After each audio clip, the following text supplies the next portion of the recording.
It is June, we are halfway through the year, and you know what that means. It is the perfect time for a mid-year reset. I love a good mid-year reset. For me, the middle of the year is the perfect time to take stock of how the goals that I set at the beginning of the year are going, reassess, maybe make a few adjustments, and then make a game plan for the second half of the year so we can finish the year strong, having achieved all of our goals, feeling our best, and giving ourselves a little pat on the back. Hey y'all, I'm Reed and welcome back to my channel. Today we are going to be doing a mid-year reset. We're going to take stock of our goals, we're going to clear space, maybe adjust a few things, and make a game plan so we can make the next 6 months of the year our best yet. I don't know about you, but the goals that I set at the beginning of this year have definitely changed.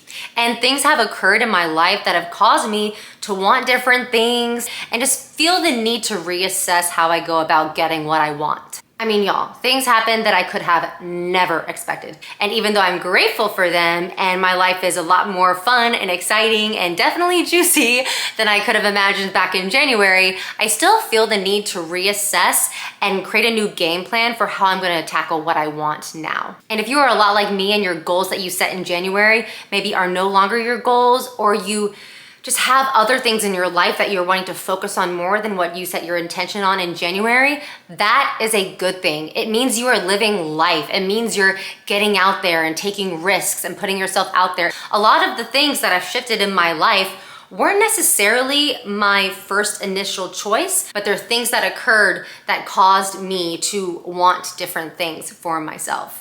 Also, I had no idea I was gonna start this YouTube channel at the beginning of this year. So now a lot of my goals are centered around you, my lovely audience, and I'm making room for that in my life where I once didn't have room. So if you're finding yourself in a place where you're having to pivot, don't beat yourself up. It's totally okay, and it's actually a good thing. It means you're taking risks, and life's way more exciting when the unexpected happens rather than if everything went as we wanted it to.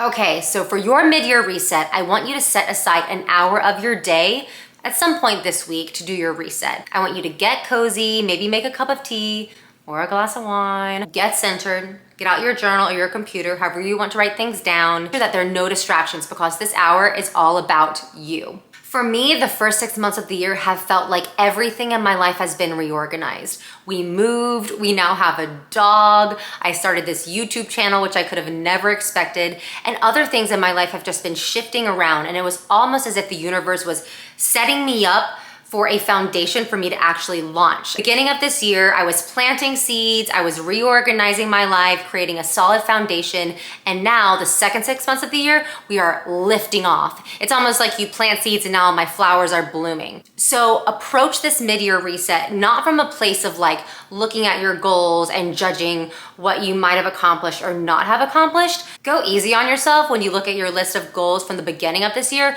and just take stock, like, what still lights me up? Do I still want this thing?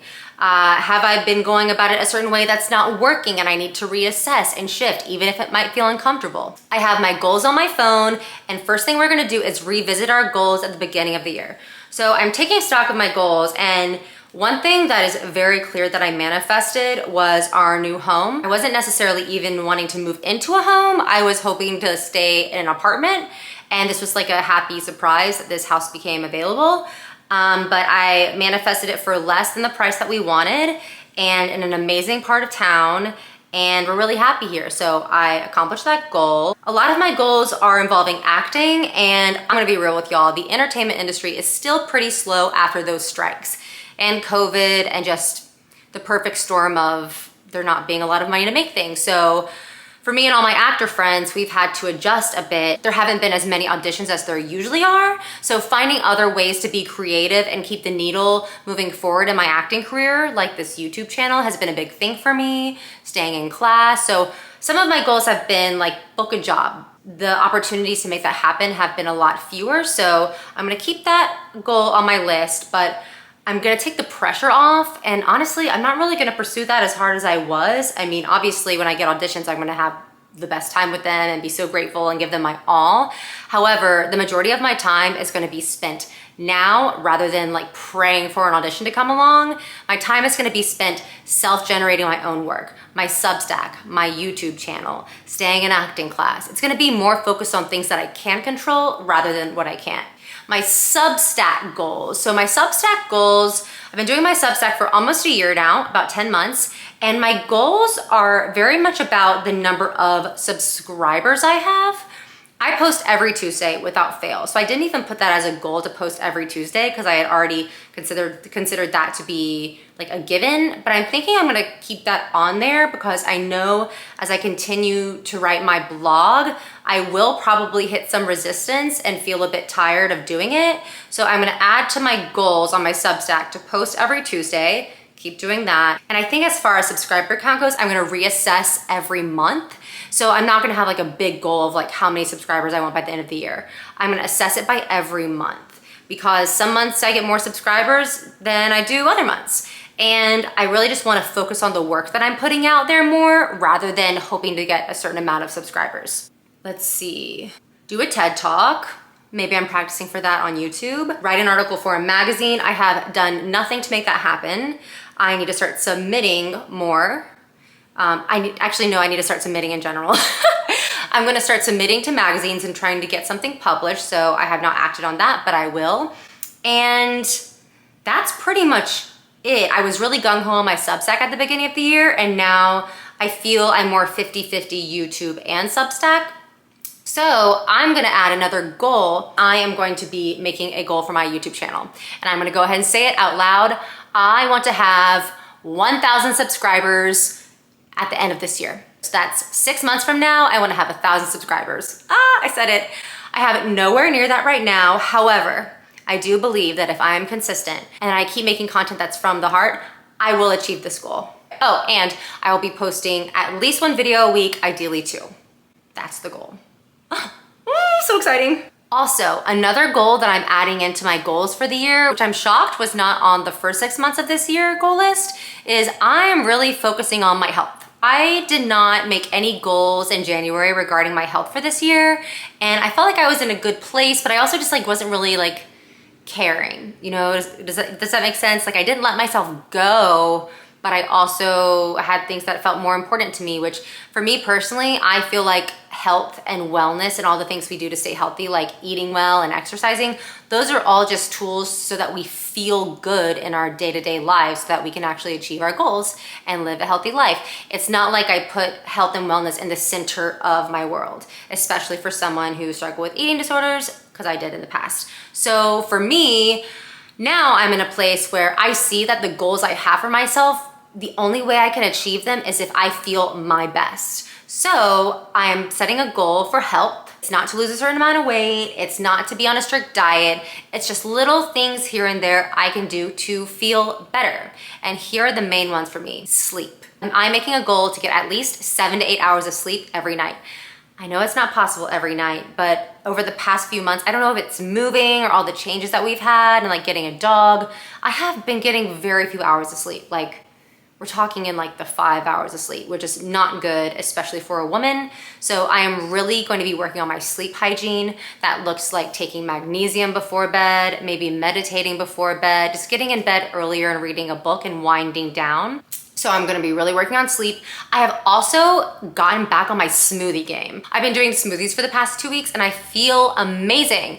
I just feel so much better having lots of fruits and veggies and superfoods in a smoothie. It's actually not that like fancy, and there are actually no superfoods except for wild blueberries, but I feel really good when I have smoothies first thing. And especially with the heat, it's nice to get a lot of like liquids in and water and like water-filled fruit. So I'm doing smoothies and I'm doing walks every morning with my dog. My goal is to do a walk every morning with my dog, get some steps in, get moving first thing in the morning, especially because it's so hot here now. And I personally don't like going outside between the hours of 10 a.m. and 6 p.m. So we're gonna do walks first thing. Also, what I'm doing is a lot of at-home workouts. I'm not beating myself up at the gym. I'm doing smaller workouts more frequently. So let's say I'll do like a 30-minute workout 5 days a week. That sounds totally doable to me and easy and fun. And I like moving my body. I just don't like moving my body so much to the point where it's so exhausted that I can't do anything else the rest of the day. So adequate sleep, smoothies, I'm gonna drink a lot of water, exercising. I'm really going into this next 6 months really focusing on just feeling my best so I can show up my best, feel comfortable being on camera, have the energy to take whatever comes my way, and I think it's gonna be a game changer. One thing I'm also focusing on for the next 6 months is more output and less input. I actually wrote a Substack article about this like 6 months ago, and it's the idea of focusing more on creating and putting out more things into the world rather than just consuming. I don't know about y'all, but I am obsessed with podcasts, and I love courses and I love watching YouTube videos, and I just love getting all the knowledge, right? But if we're just absorbing all this knowledge, it gets so loud in our heads that we're so distracted with all this knowledge that we're taking in that we don't even have the time to create and put our work out into the world. So my goal is to listen to a few less podcasts, listen to a few less self-help books on audiobooks, and create more. And by creating more, I'm getting all the things I'm hoping to get from having all this input. And also creating more of a schedule with my days and creating this content. You know, right now with these videos, it's kind of just like whenever I have the time. And ideally, I start to create a schedule that is more like set in stone. So like, maybe I'll be, God, I love messing with my hair.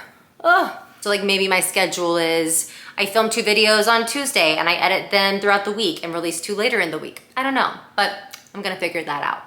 So that's that. So as you're revisiting your goals, I want you to take stock of how you're feeling about each of them. Does one goal light you up more than the other? And then adjust your game plan according to that, because you don't want to be trying to like force yourself to do something that you no longer want anymore. And I don't know about y'all, but what I want is shifting very fast in life. So yeah, might make some adjustments.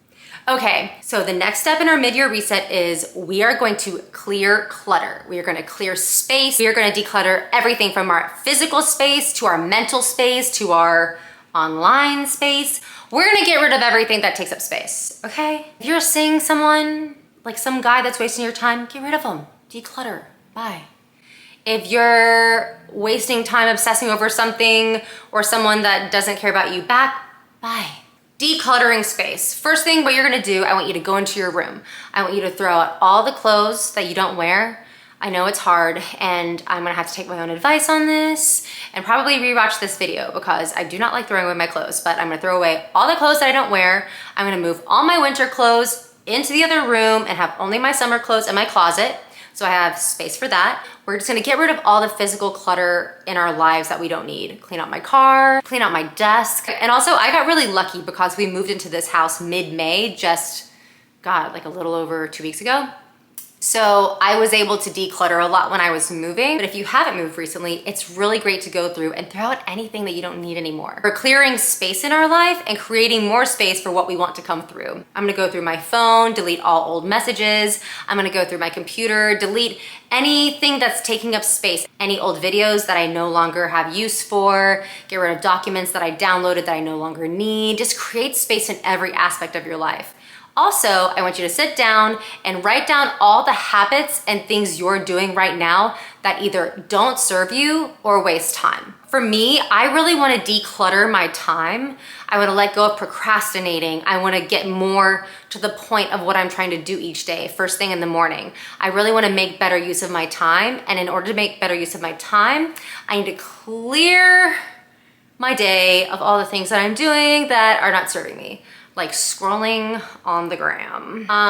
So there's that.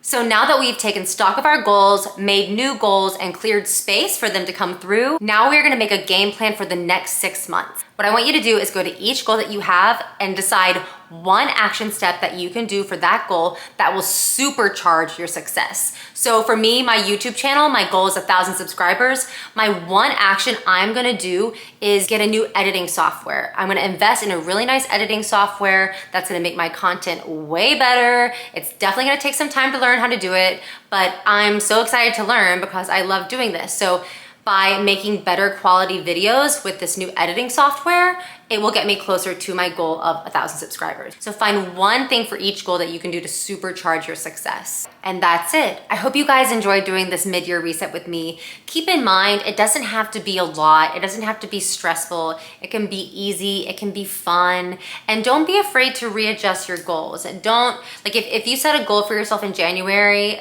that is supposed to happen by the end of the year, and you're doing all the things, but you're not getting any closer to your goal, it might be time to reassess and find a new way of approaching that goal. It's not an excuse to give up on the goal completely, but sometimes it's important to reassess how we're approaching making this goal happen. So don't be afraid to do that. I'm doing plenty of that this year. I think when it comes to goal setting, it's important to not be afraid to change the actions that we're taking to get what we want.